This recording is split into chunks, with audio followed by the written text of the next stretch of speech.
Arab tribes who lived just before the coming of the Prophet Muhammad sallallahu alaihi wasallam. When those Arab tribes would send an army to conquer another town, they would enter into various valleys and climb various mountains. Whenever they would descend into a valley, the Prophet ﷺ told us the jinn in the valley would flee. And that's normal. It's a normal reaction of a lot of animals, right?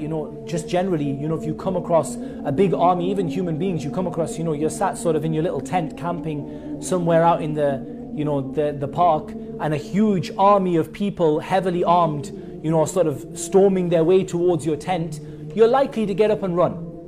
And that is the reaction of the jinn. However, what did these tribes used to do? They would settle themselves and camp in the base of the valley.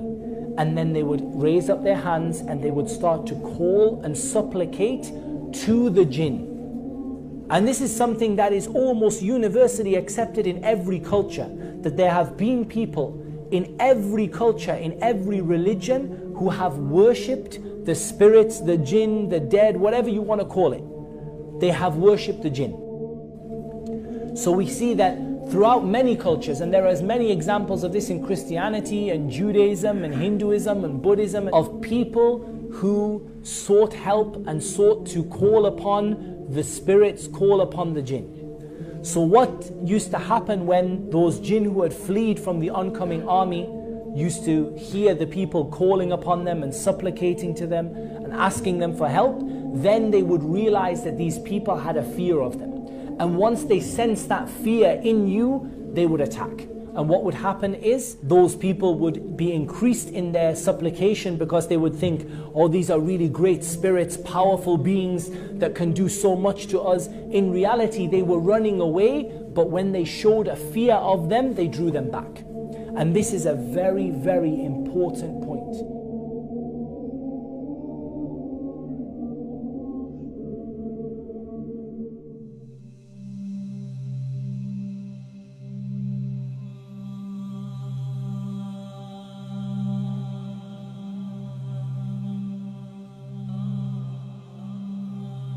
The jinn have certain abilities which may appear to us to be supernatural.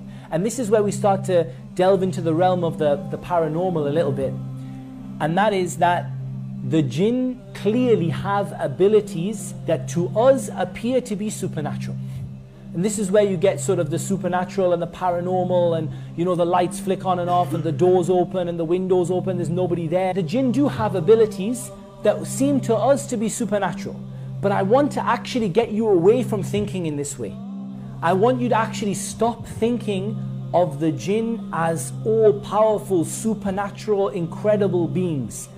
At the end of the day, when you see many different animals and they have an ability that you don't have, you see the greatness of Allah and the creation of Allah, but it doesn't surprise you. When I tell you birds fly through the sky, you don't get nightmares for 3-4 days.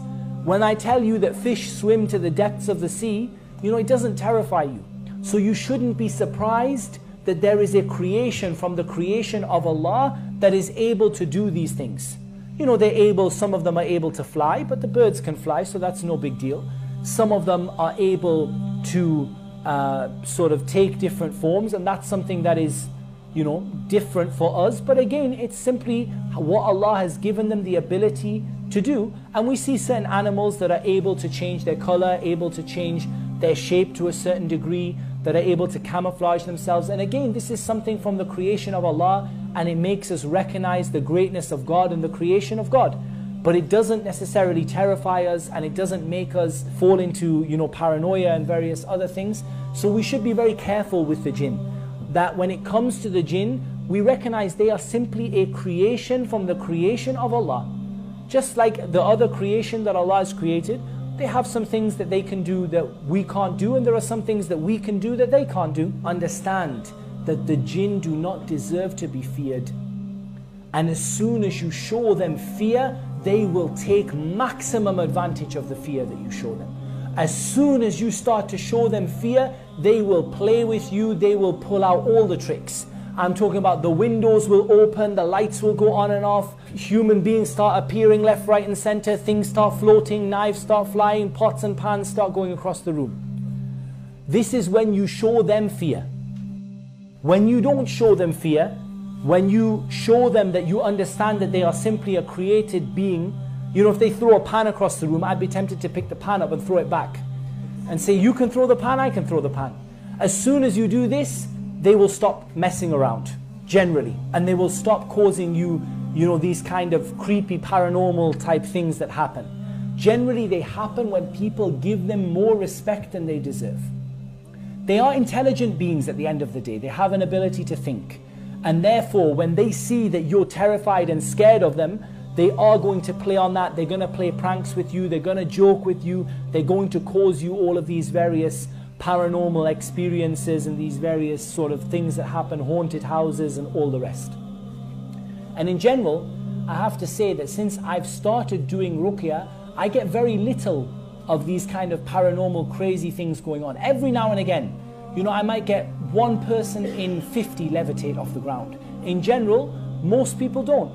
But the reason is that when you don't show them that fear and you don't show them that, you know, reverence, then they don't cause you as many problems. So we want people to stop fearing the jinn as though they are these all-powerful spirits that can touch you from anywhere. Because this is going to take a person outside of Islam. When you fear them like God deserves to be feared, like Allah deserves to be feared, then you're going to end up leaving Islam. You're going to end up making a partner with Allah.